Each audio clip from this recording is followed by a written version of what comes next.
Ngayong araw nga pala ang first day namin sa school. So ayan, kaya dali-dali na ako nag-intindi kasi 1 p.m. na ay 2 p.m. yung klase ko, o diba? Pandalas na.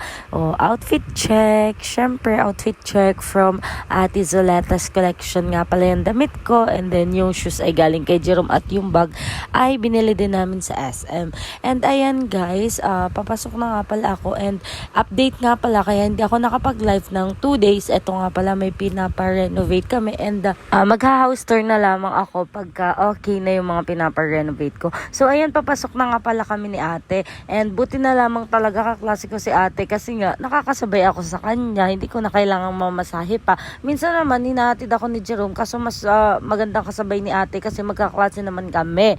So para isahan na rin lamang. So ayan, kainitan kasi 2 p.m. ito guys. And syempre nagpagas muna kami kasi first day of school, baka magtula kami ni ate. And ayan, ito na, malapit na kami sa school and hindi namin alam kung saan room kami. O diba, first day of school, hindi namin alam kung saan room kami. Grabe no, ang bilis ng panahon. Parang kailan lang first year ka lang kami, tapos ngayon third year na kami. O diba, parang dati lang nangangarap lang kami na graduate and then ngayon konti na lamang. And ayan, nandito na nga pala kami sa school and grabe, sobrang daming estudyante and sobrang init. And ayan na yung mga kaklase ko, naghahanap na rin sila ng room and hindi lang kami nag-iisa kasi hindi din nila alam yung room kasi first day of school nga namin. And ayan, hilong-hilo na kami kakahanap and sobrang init sa dami ng estudyante. And ayan, nakita na namin yung room namin. O ayan, o diba? Ang ganda ng ngiti ni Nori. And ang init talaga dito guys. Buti na lang may electric fan pero grabe pa rin talaga yung ganitong oras. Sobrang tindi ng init kahit bare months na. O diba? Andiyan na si Jasmine and baka magtaka kayo bakit wala pa si Sharika. As usual, third year na kami. Late pa rin ang person nyo.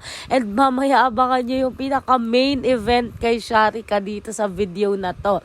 And ayan, o diba? First day of school pa lamang. Ang dami ng chika namin and parang hindi naman kami magkalapit ng bahay ni ate sa dami din ng chika. O itong isa namang ito, o diba? For the TikTok pa rin, third year na kami ay for the TikTok pa rin si Jasmine. Hindi kita dito si Jasmine, si Nori at si Eds kasi nasa likod namin sila and then yung iba naming kaklase ay nandun sila sa kabilang side kaya hindi masyadong kita. So kami lang yung kita, o diba? Sayang-saya ang mga first son habang wala pang klase ay sobrang dami nang napag-usapan agad. And grabe naman to si Eds. First day of school pa lamang, sobrang dami ng pagkaing dala. And tuwang-tuwa naman si ate kasi food is life talaga kay ate. O diba? Ang daming baon ni Eds, ang daming pasalubong sa amin. And ayan na nga pala, dumating na nga pala yung advisor namin and yung teacher namin sa first subject. Syempre, ang pinakamagandang teacher ng HM, si Ma'am Paz.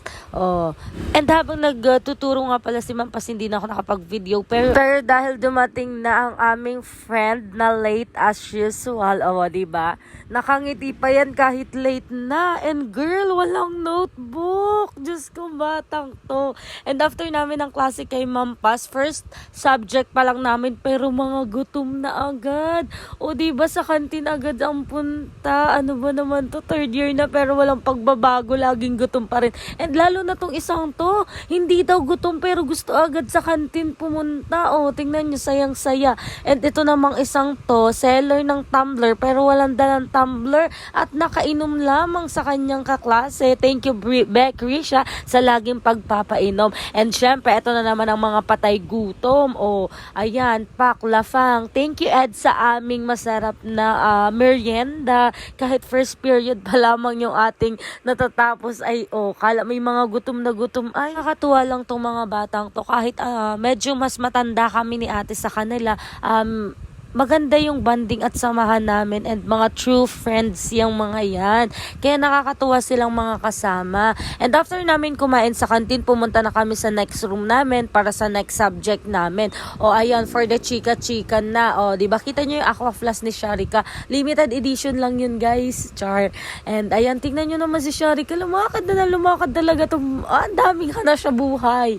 And ayan, for the chika kaming tatlo ni na ate, ni na Jasmine. Pero si Sharika, kala mo'y matakbo ng SK kung makapaglakad ng makapaglakad o hindi ayaw bitawan yung kanyang aqua flask. Char. And ayan, dumating na nga pala yung teacher namin, pero si Ma'am Paz pa rin yung second subject namin. And habang nagtuturo si Ma'am Paz, tingnan nyo naman, may masarap ang tulog na dito. Late na nga, masarap ang tulog. And ito na nga pala yung next subject namin, yung last subject namin. And nakita ko sa kabilang room si Sir Cueto. Ang pogi talaga ng teacher namin dati na yun. And after nyan is umuwi na kami. O, diba? Aesthetic naman ang aming paglabas. Ayan, pero scripted, char. And ayan, pauwi na nga pala kami. And kakatapos lang ng klase namin. First day pa lang, pero grabe, parang nakakapagod kahit saklit lang naman yung mga klase namin. Bakit nga ganun? And after nya, nagpicture na kami sa labas. Ang mga bida-bida person daw. And ayan, okay lang yan. Basta mahalaga yung masaya kami. Hanggang 6:30 nga pala yung klase namin, pero maaga kami pinalabas ni Sir kasi bukas pa yung regular class namin kay Sir. Pinag-model lang kami. Ay, model. And ayan, pauwi na kami ni ate. And pagdating ko sa bahay, syempre, magiging TikTok affiliate naman tayo. Ayan, kailangan natin kumita para may pang tuition tayo. And nag-set up na nga pala ako kasi guys, pinalagyan namin ng kisame, kaya inalis namin lahat ng tumbler para hindi siya maalikabukan. Pero nung gabi naman, ako na yung naglinis at nag-set up kasi nga pagod na si Jerome nung umaga kasi siya yung kaalalay dito and siya din yung naglinis. And ayan, after ko mag-set up, nag-live na nga pala ako saglit.